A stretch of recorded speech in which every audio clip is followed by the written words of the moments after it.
Moving on, U.S. President Donald Trump has said he has agreed to further negotiations with Iran, even as he repeated his assertion that the ceasefire between the longtime foes was over. This comes as Iranian media reported that a delegation from mediator Qatar was in Tehran, and at the same time when U.S. issued fresh sanctions against Iran. An Axios report has said that Trump administration is demanding Iran to issue a public statement acknowledging that the Strait of Hormuz remains open. The report read that U.S. seeks a commitment from Iran to stop firing on commercial ships till Saturday.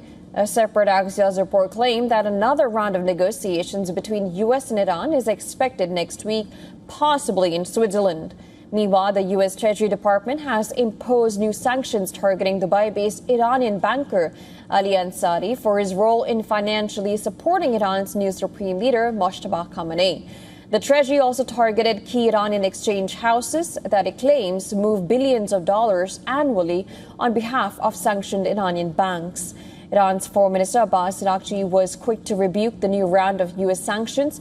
Araghchi said that U.S. Treasury Secretary is violating Para 9 of the MOU when Iran was keeping its word. The Iranian state TV cited the Foreign Ministry spokesperson who said that Iran did not request negotiations with the U.S. but accepted the Qatari mediator's trip to Iran. Iran also confirmed that Foreign Minister Abbas Araghchi would be visiting Oman to exchange views on arranging appropriate mechanisms for safe passage of ships through the Strait of Hormuz. The warring sides exchanged fire for 2 days this week, threatening a return to full-scale regional war. Although no fresh attacks were reported on Friday, as regional mediators attempted to salvage diplomatic efforts to permanently end the war. In a post on Truth Social, Trump said the United States is ready to continue negotiations with Iran. However, he also made it clear that the ceasefire agreement between the two countries is over. On the other hand, Iran's top negotiator, Mohammad Baqir Ghalibaf, has asserted that the conflict with the U.S. would not end with Iran's surrender. And according to Iranian media, Ghalibaf added that Iran was fully prepared to defend itself if Americans betrayed the understanding. Now, parallel to this, Iran's UN ambassador Amir Saeed Iravani said that U.S. had violated international law and breached the understanding with Iran by carrying out renewed attacks this week.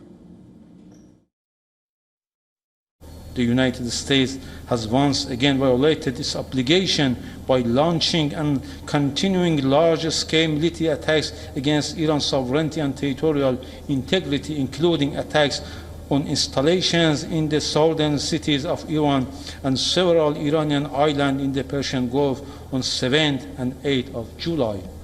These renewed attacks constitute another flagrant violation of Article 2 of the Charter and material breach of the Paragraph 1 of the Islamabad Memorandum of Understanding. Amidst a collapsing deal, Qatar, Pakistan and other regional mediators are trying to de-escalate tensions. And in the latest, Qatar's Emir Sheikh Tamim bin Hamad Al Thani spoke with Pakistani Prime Minister Shehbaz Sharif on phone, with both leaders stressing the need for diplomacy to reduce tensions and protect maritime security. In another call with Iranian President Masoud Pezeshkian, the Pakistan Prime Minister Shehbaz Sharif urged Tehran to preserve the hard-earned peace. Now, communication also took place between U.S. and Saudi Arabia. Saudi Crown Prince Mohammed bin Salman spoke with President Trump, while Secretary of State Marco Rubio spoke with Saudi Foreign Minister Prince Faisal bin Farhan Al Saud.